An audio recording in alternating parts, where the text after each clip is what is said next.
5 1 by root 1 by root 0.4 कितना 0.4 4 angstrom ये भी 0.447 तो 0.4 445 मान लो 45 अलाउड है नहीं अलाउड है कम है ना नॉट अलाउड नॉट अलाउड तो ये तो अलाउड होगा ही नहीं डेफिनेटली क्यों 220 तो होगा ही नहीं ना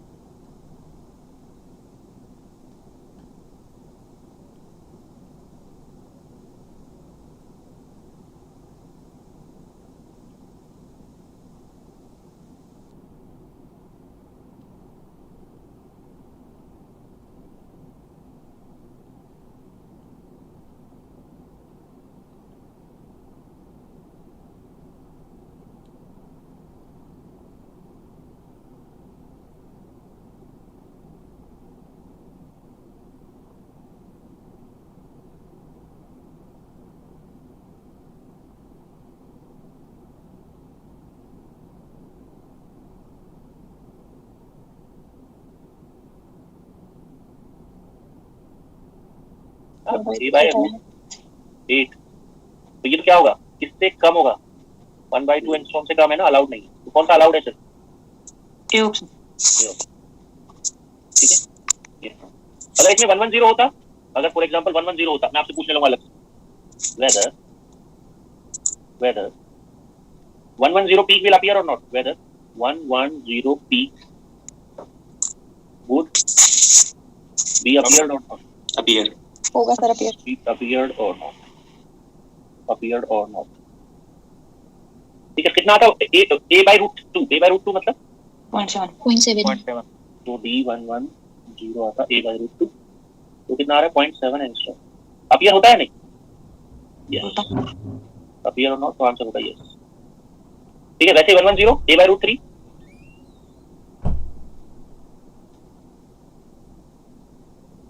a by root 3 111 कितना आ रहा है वैल्यू 0.57 हाँ वो भी हो जाएगा ठीक है फिर 200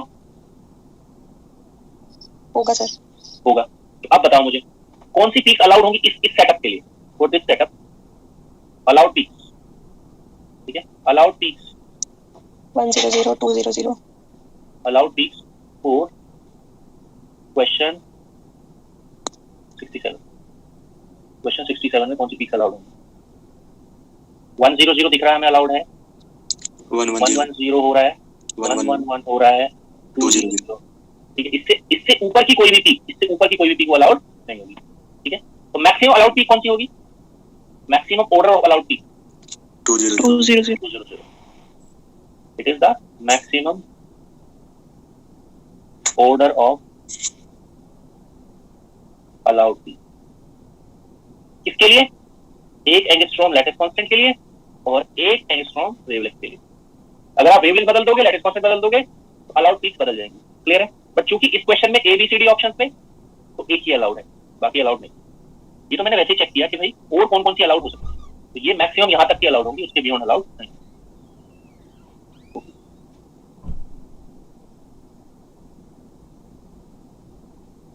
68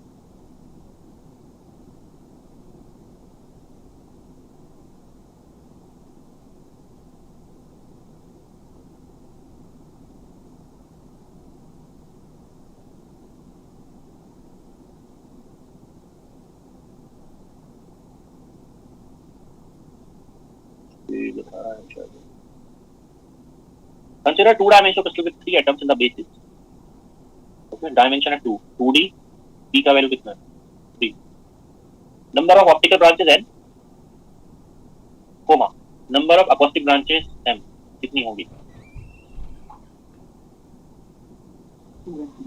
सी ऑप्शन ठीक है. Optical branches, total branches कितनी होगी?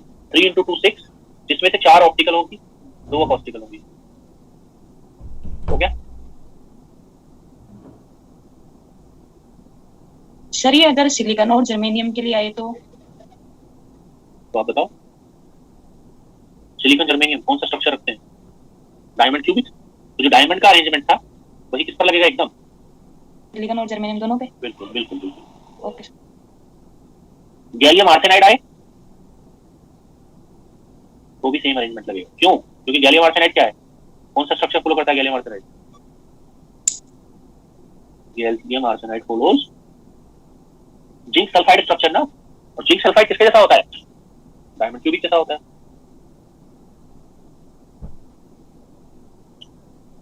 Consider a simple cubic monoatomic Previs lattice which has BC sectors, ठीक है, R1 0 R2 इतना। Bragg reflection is observed due to change in the wave vector between the incident wave and the diffracted wave, okay? ये जो word लिखा हुआ है देखो, ये बड़ा कंफ्यूजिंग है। मोनोएटॉमिक, मोनोएटॉमिक अगर होता तो दो बेसिस सेक्टर नहीं आता, ओके, बट चलो जो भी है व्हाटएवर, ठीक है। अब आपको दिया हुआ है क्या? R1 R2, okay. आपको बताना है कि इसके लिए ज्योमेट्रिकल स्ट्रक्चर फैक्टर कितना होगा, ठीक है, ज्योमेट्रिकल स्ट्रक्चर फैक्टर कितना होगा, ओके। तो अब जरा बताओ क्या करोगे आप, कैसे करते हैं इसको? बताओ, जब हमने किसमें किया था? FCC में किया था, FCC में किया था ना, तो याद है आपको कैसे किया था हमने FCC के लिए? कैसे करते हैं इसको बताओ भाई। मान लिया FCC में आप कर रहे हो इसको, तो FCC में क्या लेते थे हम, बताना जरा। स्ट्रक्चर फैक्टर निकालते टाइम किसी का भी ले लो भाई, it doesn't matter at all. S कैसे निकालते हैं बताओ? S निकालने का फॉर्मूला था summation J 1 to n e power 2 pi I UJH VJK WJL। ये जो है, ये है UJ VJ और WJ, ये क्या है? ये है पोजीशन कोऑर्डिनेट ना, किसके? Position coordinate of what? JS atom ना, ओके। इसको FCC को स्पेसिफिकली छोड़ दो। ये आपका इसका फार्मूला है, ये फार्मूला मैंने बताया होगा आपको, इसके लिए it is for it is geometrical structure factor, है ना, यही फार्मूला है, यही फार्मूला बताया होगा। जब हमने सिंपल क्यूबिक का निकाला होगा तो 0 0 0 लिए होंगे कोऑर्डिनेट, ओके। जब FCC का निकाला होगा तो 4 के कोऑर्डिनेट लिए होंगे, 0 0 0 1/2 1/2 0 ऐसे करके लिए होंगे। BCC लिया होगा तो एक लिया होगा कॉर्नर, एक लिया होगा बॉडी सेंटर, ऐसे करके। तो सिंपल क्यूबिक में एक ही टर्म आई थी, BCC में 2 टर्म आई थी, FCC में 4 टर्म आई, ओके। अब इस क्वेश्चन में कितनी टर्म्स आएंगी? एक टर्म तो इसकी आएगी, इसके कोऑर्डिनेट क्या हो गए बताना जरा, इसके कोऑर्डिनेट क्या हो गए? इसके कोऑर्डिनेट हो गए 0 0 0, और इसके कोऑर्डिनेट क्या हो गए? A/4 A/4 A/4। ए को हटा दो, मतलब नॉर्मलाइज कर दो, ये हो गया नहीं? बोलो। तो अब मुझे बताओ कि क्या मैं लिखूं फार्मूले को? फार्मूले को लिखूंगा मैं, 2 टर्म आएंगी ना, क्या क्या? एक आएगी e पावर 2 pi I, ये कोऑर्डिनेट्स हैं, तो 0 + 0 + 0। दूसरी टर्म आएगी e power 2 pi I, u की जगह रखना आपको 1/4, क्या आएगा? h/4 + k/4 + l/4, हो गया। तो e पावर 0 क्या होता है? 1 + e पावर pi I/2, क्या? h + k + l। ये आपका स्ट्रक्चर फैक्टर आ गया। इसके लिए ये जो भी इन्होंने दिया था ना, ये मोनो एटॉमिक वर्ड को गलत इस्तेमाल कर रहे हैं, समझ रहे हो आप मेरी बात? कितने टर्म आई, जितने टर्म आती उतने एटम होते हैं, ये वर्ड गलत यूज किया उन्होंने यहाँ पे। पर छोड़ो उस बात को, आप देखो यहाँ पर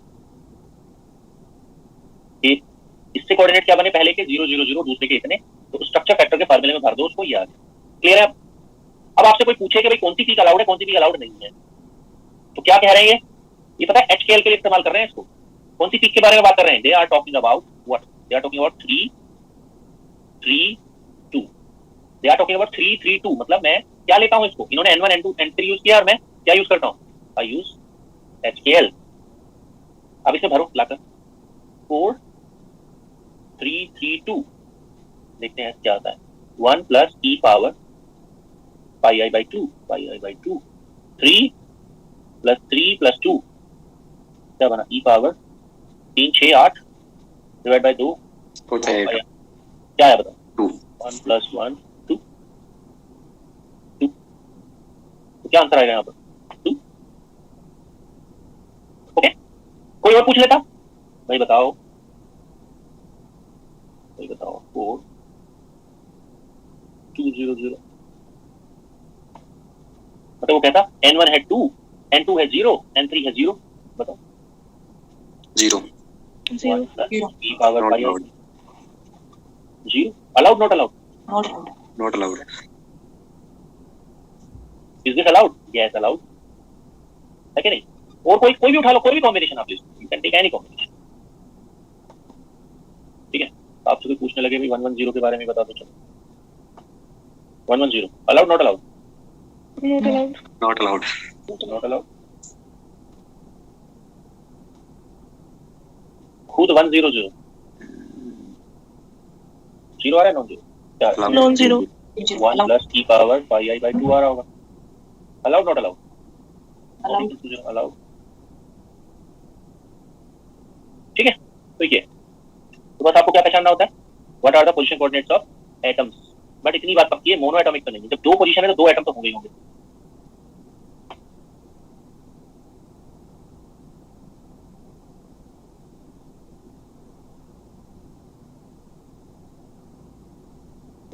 असाइनमेंट 3 में मैंने पहला कर लिया था, दूसरा तीसरा, फोर्थ आप कर नहीं पाओगे, पांचवा आप करोगे।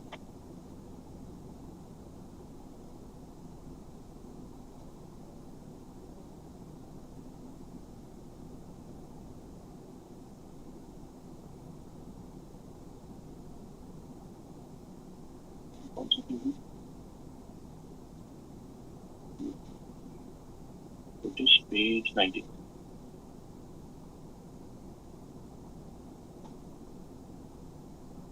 Dispersal relation for phonons, net में आया होगा शायद,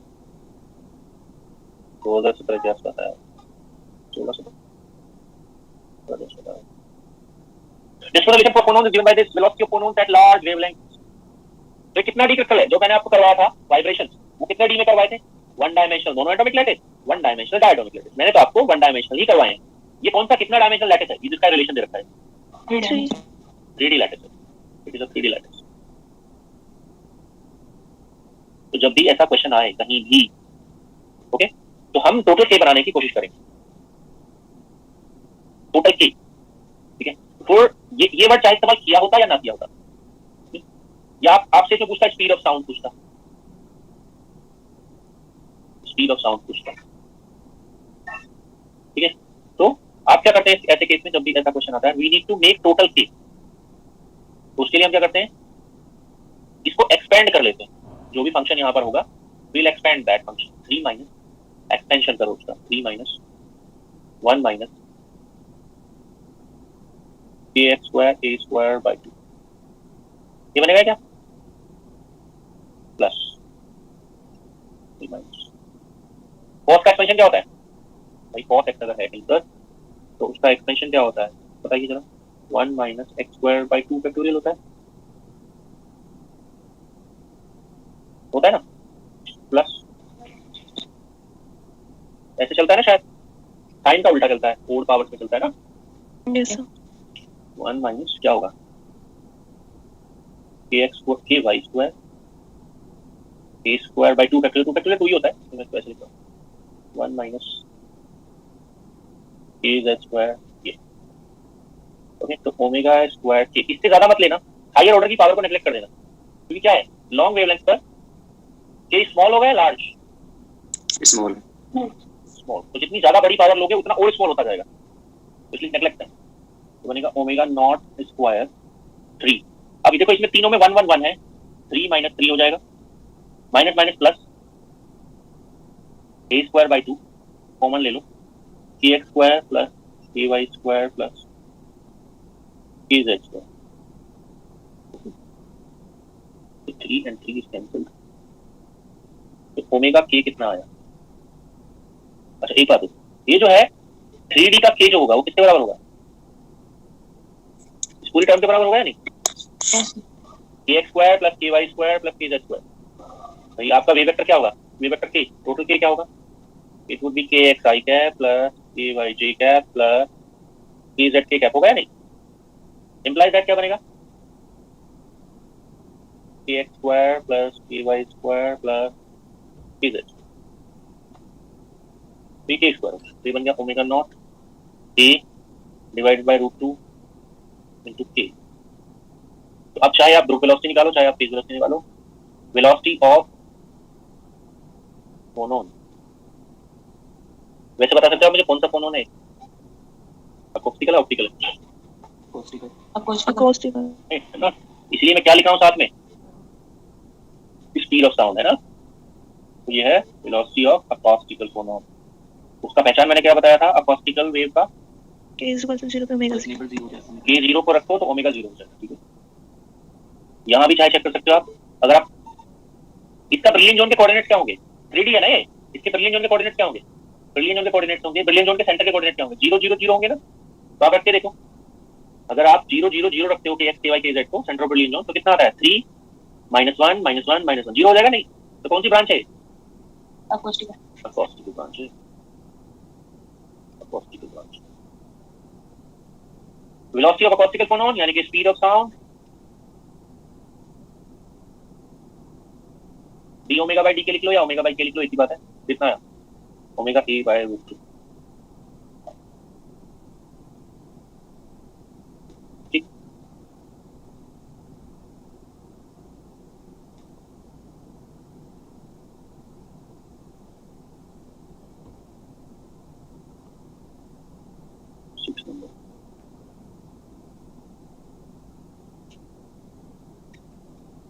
sir group and phase always same ही होगी ना?